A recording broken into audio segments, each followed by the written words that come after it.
여러분 반갑습니다.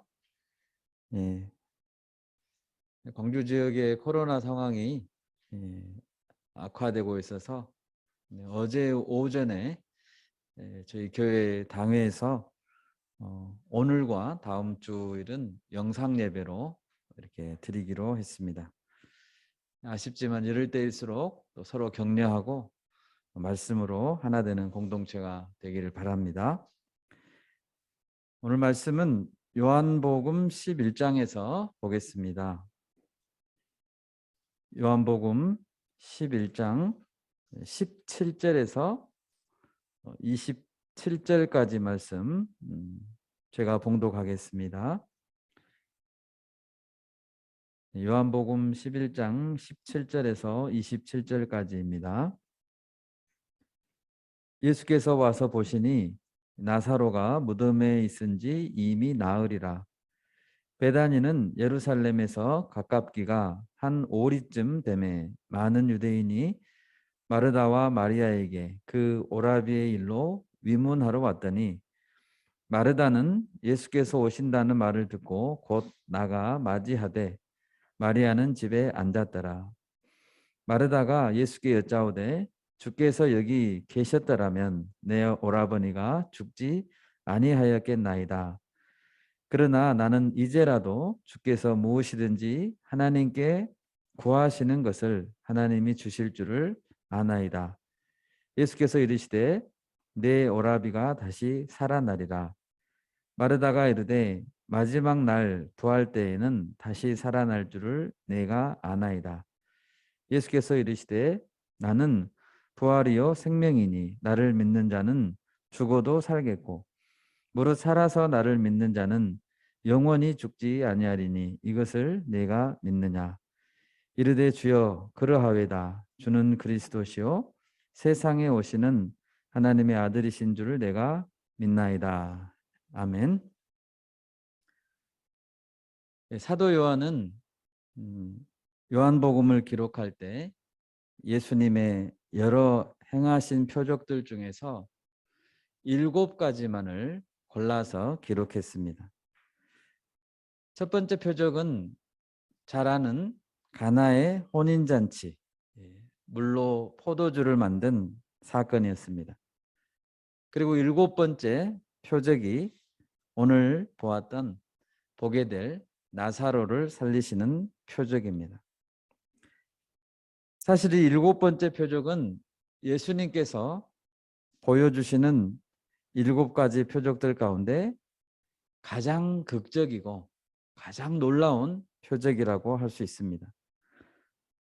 오병이어를 가지고 5천 명을 먹이는 사건도 굉장한 사건이었지만 죽었던 생명을 다시 살린다는 것은 정말로 하나님이 아니시면 절대로 할 수 없는 그런 가장 강력한 능력이기 때문입니다.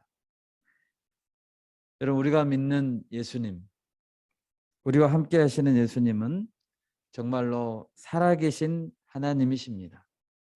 오늘 요한복음 11장 전반에 걸쳐 살펴볼 텐데요.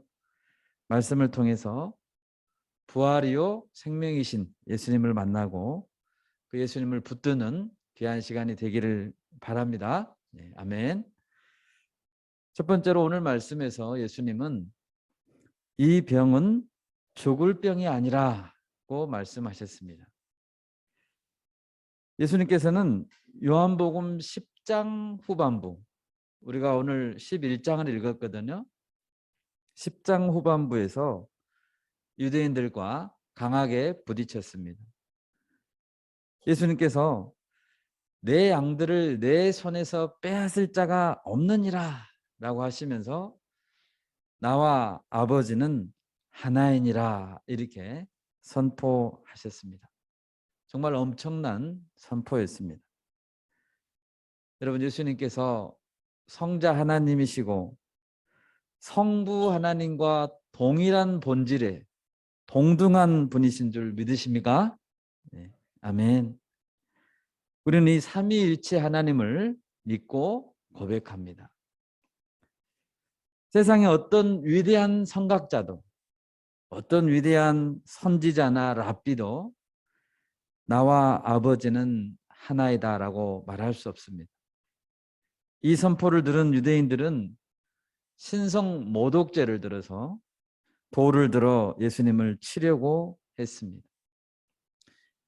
이와 같은 유대인들과의 갈등 상황에서 예수님은 예루살렘을 떠나서 잠시 몸을 요단강 건너편으로 피하고자 하셨습니다. 예루살렘에서 요단강 건너편까지 거리는 약 하루길 정도 떨어져 있는 거리입니다. 그런데 예수님이 그 요단강 건너편으로 가신 이후에 예수님이 사랑하시는 한 가정에 어떤 문제가 생기게 됐습니다. 우리 11장 1, 2절을 한번 보십시오. 어떤 병자가 있으니 이는 마리아와 그 자매 마르다의 마을 베다니에 사는 나사로라. 이 마리아는 향유를 주께 붓고 머리털로 주의 발을 닦던 자요. 병든 나사로는 그의 오라버니더라. 예수님은 이 나사로의 가정을 사랑했습니다.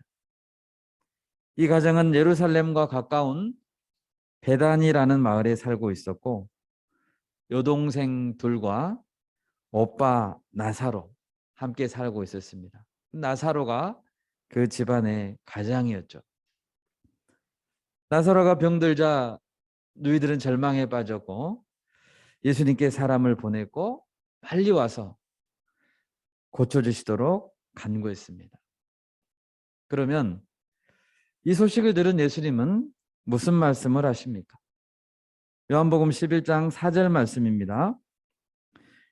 예수께서 들으시고 이르시되 이 병은 죽을 병이 아니라 하나님의 영광을 위하며 하나님의 아들이 이로 말미암아 영광을 받게 하려 함이라 하시더라. 아멘.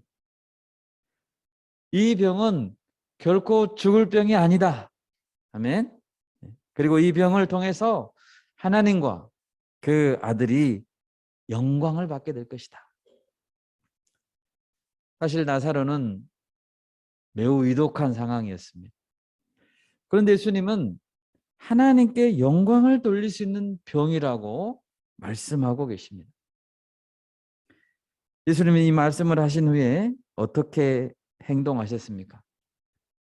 6절을 보십시오. 예수님은 그 계시던 곳에 이틀을 더 유하시고 출발을 미루셨습니다.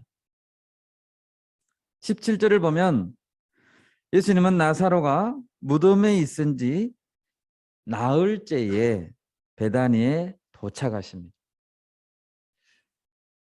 그렇다면 잘 생각해 보십시오. 나사로가 위독하다는 상황을 알고 베다니에서 출발한 사람들이 예수님께 도착한 그날은 이미 나사로가 죽은 날입니다. 나사로가 이미 무덤에 들어간 날이 첫째 날이라고 해봅시다. 그날에 예수님은 위독하다는 소식을 들었습니다. 무덤에 들어간 지 둘째 날과 셋째 날에는 예수님께서 계속 그 계시던 요단강 저편에 머무셨습니다. 그리고 넷째 날에 베다니에 오셨습니다.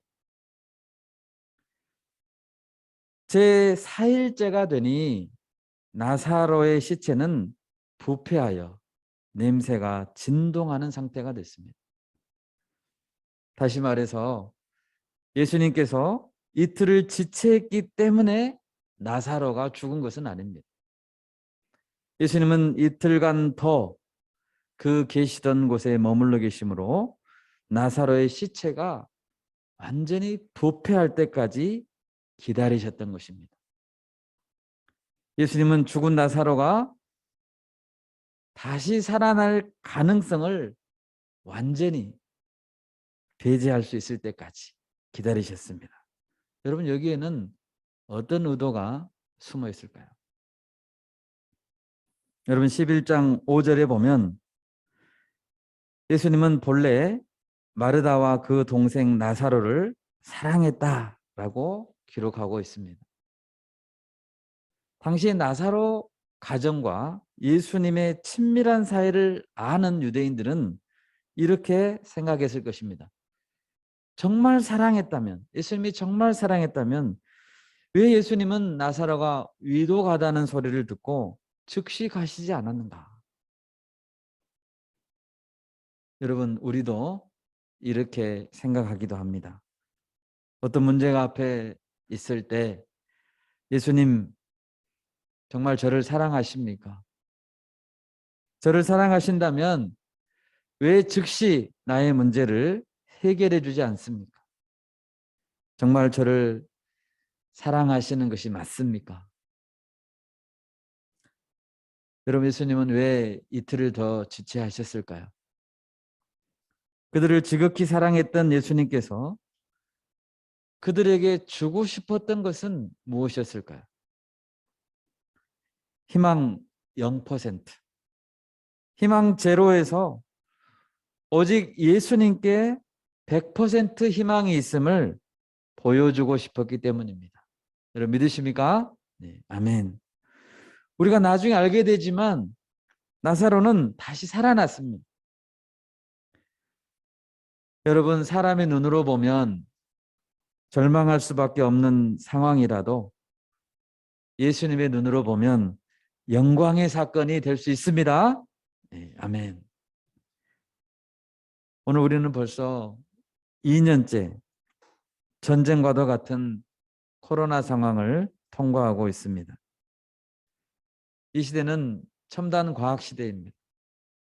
우주선을 보내서 멀리 있는 별에까지 탐사를 하고 또 1초에도 엄청난 양의 데이터를 전송하고 받을 수 있는 이런 시대입니다. 그런데 벌써 2년 넘게 우리는 눈에 보이지도 않는 바이러스를 해결하지 못하고 있습니다. 수많은 사람들이 죽었습니다. 1차, 2차 백신, 3차도 맞았고요. 이젠 4차 백신도 맞아야 된다고 합니다. 때로는 바이러스 때문이 아니라 백신을 맞고 죽는 정말 안타까운 상황이 생깁니다. 그것도 어쩔 수 없는 상황이 아닌가 하면서 애써 정당성을 부여하려고 합니다. 여러분, 백신 때문에 정말 돌아가신 분이 있다면 그 생명, 잃어버린 생명에게 무슨 위로가 될 수 있을까요? 아무것도 위로가 되지 않습니다. 여러분, 너무 안타깝고 힘든 이 상황이 무엇을 말하고 있습니까? 인간의 한계 상황을 이야기해 주고 있습니다. 여러분, 이러한 사건들, 재난들을 통해서 예수님이 우리에게 무엇을 깨닫기 원하실까요? 오늘 나사로의 병을 보고 하나님께 영광, 예수님께 영광을 돌리신 사건이라는 그 말은 무슨 뜻입니까? 그것은 사람에게는 영광이 있을 수가 없고 오직 하나님께 영광이 있을 수 있다는 것입니다. 사람이 할 수 있는 일은 너무나도 제한적입니다. 눈에 보이지도 않는 작은 바이러스 앞에서 사람이 가지고 있는 힘은 너무나 연약합니다. 우리는 사람에게 의지하지 맙시다. 네, 아멘. 사람은 의지할 수 있는 존재가 아닙니다. 오직 생명의 주관자이신 예수님을 의지할 수 있기를 바랍니다. 혹시 우리 중에 정말 나사로의 죽음과도 같은 절망적인 상황을 맞닥뜨린 분이 계십니까? 그 상황을 우리 예수님께 들고 나아갑시다. 예수님 손에 맡겨드립시다. 주님, 내 앞에 있는 이 문제는 예수님의 손에 맡겨드릴 때 예수님이 영광을 얻으시는 좋은 기회가 되는 줄 믿습니다. 이 믿음을 주시라고 기도합시다. 그리고 예수님께 맡깁시다. 그러면 정말 예수님께 영광, 그리고 우리에게는 희망이 될 줄 믿습니다. 예수님과 함께 있는 한 우리는 결코 망하지 않습니다. 네. 아멘. 두 번째로 오늘 본문에서 예수님은 자신이 부활이요 생명이다 라고 선포하십니다. 17절을 보십시오. 예수님께서 베다니에 도착한 날은 나사로가 무덤에 있은 지 이미 나흘이나 지난 시점이었습니다. 18절에서 베다니는 예루살렘에서 약 5리쯤 된다고 했는데 킬로미터로 환산하면 3km 정도 떨어진 마을입니다. 가까운 마을이죠. 이어서 19절은 마르다와 마리아 누이에게 조문을 하러 온 유대인들이 많았다라고 기록합니다. 분명히 이 가정은 예수님께도 사랑을 받았지만 유대인들에게도 사랑을 받았던 명망 있는 가정이었습니다. 예수님께서 오신다는 소식을 듣고 마르다는 나가서 맞이했습니다. 그리고 예수님께 말합니다. 21절과 22절입니다. 마르다가 예수께 여짜오되 주여 주께서 여기 계셨더라면 내 오라버니가 죽지 아니하였겠나이다. 그러나 나는 이제라도 주께서 무엇이든지 하나님께 구하시는 것을 하나님이 주실 줄을 아나이다.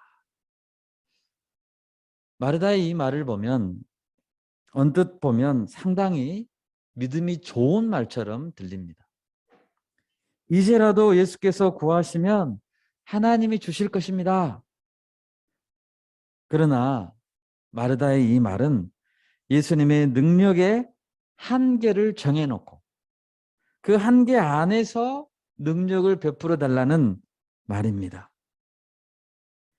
마르다의 말은 이런 뜻입니다. 주님, 나사로 오빠는 죽었습니다.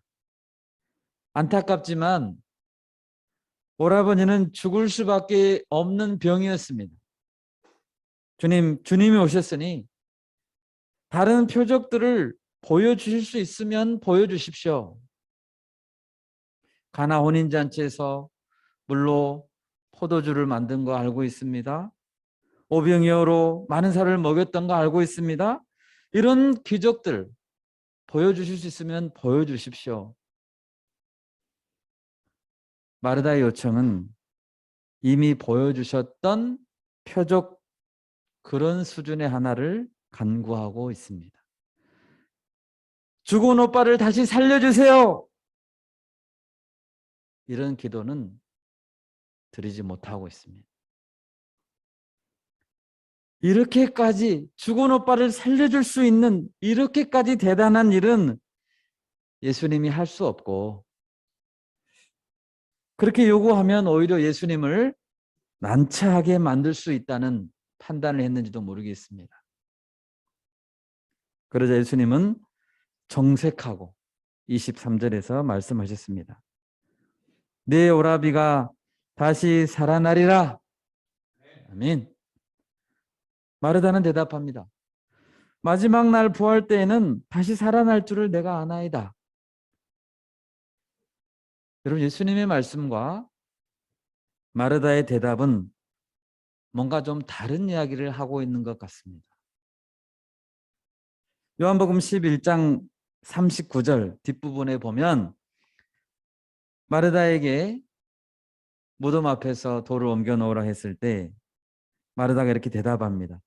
죽은 지가 나흘이 되었음에 벌써 냄새가 나나이다 라고 말했던 사실을 볼 때 마르다는 썩은 냄새가 진동하는 나사로가 다시 살아날 수 있다는 것은 정말 꿈에도 생각하지 못하고 있습니다. 그래서 마르다는 마지막 날 그리스도의 재림의 날에는 모든 사람이 살아나는데 그때가 되면 나사로 오빠도 살아나겠죠. 이렇게 대답한 것입니다.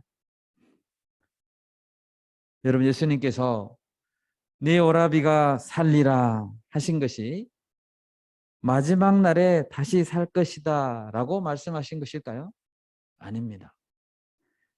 바로 그날 예수님 앞에서 바로 베다니에서 그들이 보는 앞에서 나사로를 살리시겠다고 선포하신 것입니다. 아멘. 네, 아멘. 우리 11장 25절, 26절을 각자의 자리에서 한번 읽어보면 좋겠습니다. 25, 26절입니다. 예수께서 이르시되 나는 부활이요 생명이니 나를 믿는 자는 죽어도 살겠고 무릇 살아서 나를 믿는 자는 영원히 죽지 아니하리니 이것을 내가 믿느냐? 아멘. 여러분, 예수님은 부활이십니다. 예수님은 생명이십니다. 예수를 믿는 자는 죽어도 삽니다. 살아서 믿는 자는 영원히 죽지 않을 것입니다. 예수님의 말씀이십니다. 여러분 믿습니까? 아멘. 마르다는 24절에서 마지막 날 부활 때에는 다시 살아날 줄을 내가 아나이다 라고 하면서 내가 압니다 라고 대답했습니다. 그러나 예수님은 26절에서 강력하게 물으십니다. 내가 이것을 믿느냐라고 물으십니다. 아느냐가 아니고 믿느냐라고 물으십니다. 여러분, 예수님께서 우리에게 요구하시는 것은 지식적인 수준에서 아는 것이 아닙니다. 그 당시 사두개인들은 부활을 믿지 않았지만 바리새인들은 부활이 있을 것이라고 생각했습니다. 이런 수준에서 막연하게 부활에 대해 아는 것은 예수님이 요구하시는 부활신앙이 아닙니다. 여러분, 믿음이란 무엇입니까? 믿음이란 이성과 상식으로 아는 수준을 뛰어넘는 것입니다. 마르다가 아는 상식 수준에서 죽은 지 나흘이나 된 나사로는 절대 살아날 수 없습니다. 그것은 아는 수준입니다. 여러분, 믿음에 대해서 잘 설명하고 있는 히브리서 11장을 한번 보겠습니다. 히브리서 11장 3절 말씀 자막을 한번 띄워주시고요. 제가 읽겠습니다. 믿음으로 모든 세계가 하나님의 말씀으로 지어진 줄을 우리가 아나니 보이는 것은 나타난 것으로 말미암아 된 것이 아니니라. 아멘. 여러분, 우리는 모든 세계가 하나님의 말씀으로 지어진 줄을 압니다. 그러면 어떻게 아십니까? 모든 세계가 하나님의 말씀으로 지어질 때 우리는 그 현장에 있지 않았습니다. 그러면 어떻게 아십니까? 11장 히브리서 11장 3절 말씀처럼 우리는 믿음으로 압니다. 따라서 믿음은 반드시 아는 것보다 선행되어야 하는 것입니다. 여러분, 대부분 사람들은 알 수 없는 것을 믿는다라고 하면 어리석고 미련한 자라고 생각합니다. 그러나 사도 바울이 이렇게 말했습니다. 고린도전서 1장 23절 자막을 띄워주시고 제가 읽겠습니다. 우리는 십자가에 못 박힌 그리스도를 전하니 유대인에게는 거리끼는 것이요 이방인에게는 미련한 것이로되. 아멘.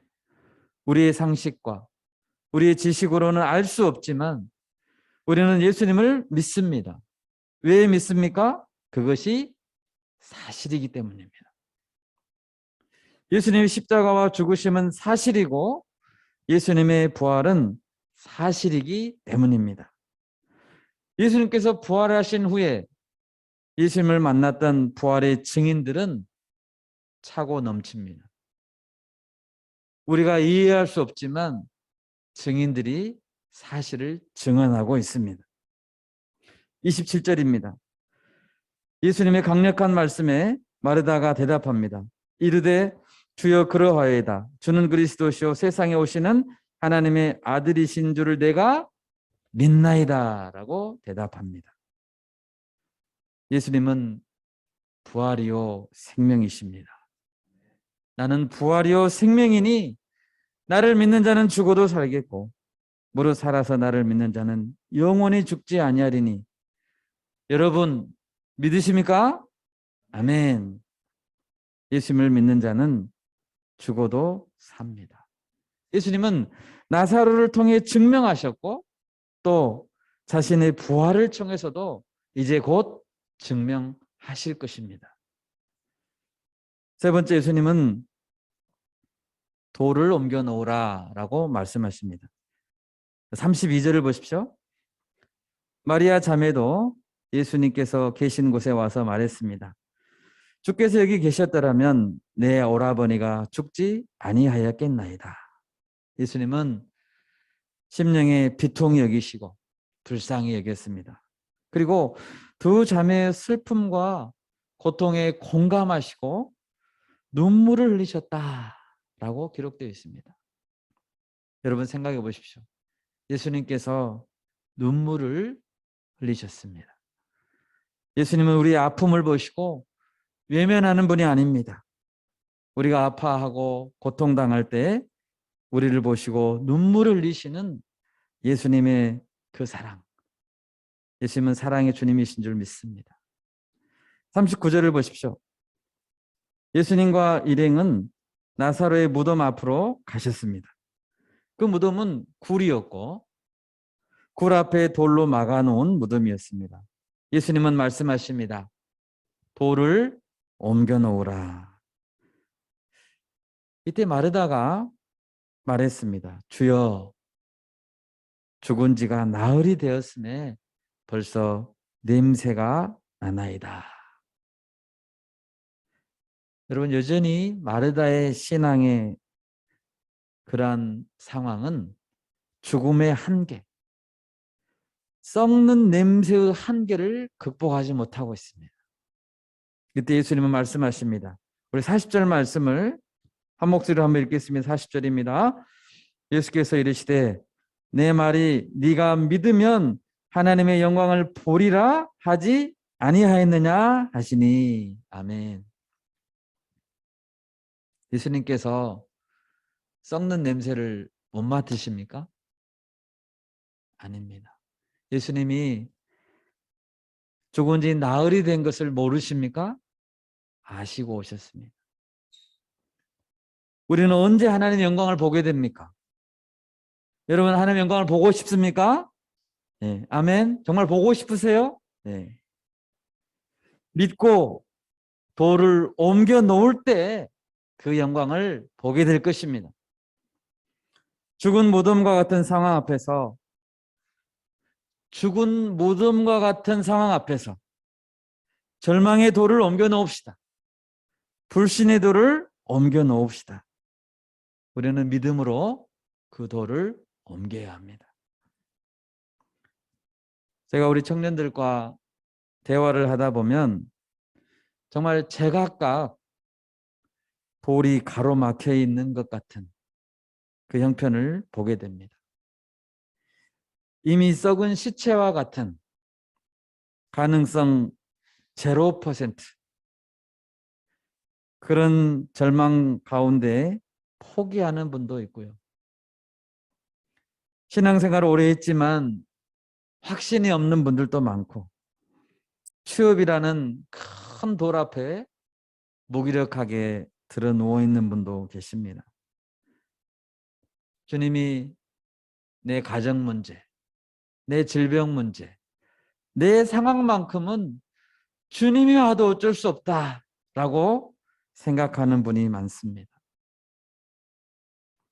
직장 안에서도 소망을 잃고 한계에 갇혀버린 분도 계십니다. 여러분, 그러나 이 모든 상황을 주님이 아시는 줄 믿습니다. 네, 아멘. 그리고 오늘 우리 각자에게 우리 주님 말씀하십니다. 돌을 옮겨 놓으라. 아멘. 여러분, 저를 한번 따라서 해볼까요? 돌을 옮겨 놓으라. 아멘. 내 말이 네가 믿으면 하나님의 영광을 보리라 하지 아니하였느냐. 아멘. 예수님이 일하시면 부활의 역사가 일어납니다. 썩는 냄새가 이미 나도 괜찮습니다. 여러분, 물이 한번 엎질러 버려졌습니까? 괜찮습니다. 이미 망했습니까? 괜찮습니다. 나사로는 죽은 지 나흘이나 됐습니다. 예수님께는 이생망이라는 단어가 없습니다. 예수님께는 사주팔자라는 단어도 없습니다. 예수님께는 운명이라는 단어도 없습니다. 예수님은 이미 죽은 나사로를 살리십니다. 아멘. 예수님의 명령에 순종하여 돌을 옮겨 놓읍시다. 예수님을 믿읍시다. 믿는 자는 하나님의 영광을 보게 될 것입니다. 아멘. 말씀을 맺겠습니다. 오늘 우리는 여러 가지 한계 속에서 절망하고 두려워하는 연약한 자들입니다. 우리에게 정말 필요한 분은 예수님이십니다. 예수님께서 주시는 부활신앙, 이것이 필요합니다. 부활이요 생명이 되신 예수님을 우리가 붙들 때 희망을 보게 될 줄 믿습니다. 여러분, 아는 자가 아니라 믿는 자가 됩시다. 썩는 냄새가 나도 돌을 옮겨 놓읍시다. 그러면 주님이 살리실 것입니다. 이 말씀으로 우리 평생에 우리 삶의 기준을 삼고 나아가는 복된 저와 여러분이 되기를 간절히 바랍니다. 아멘.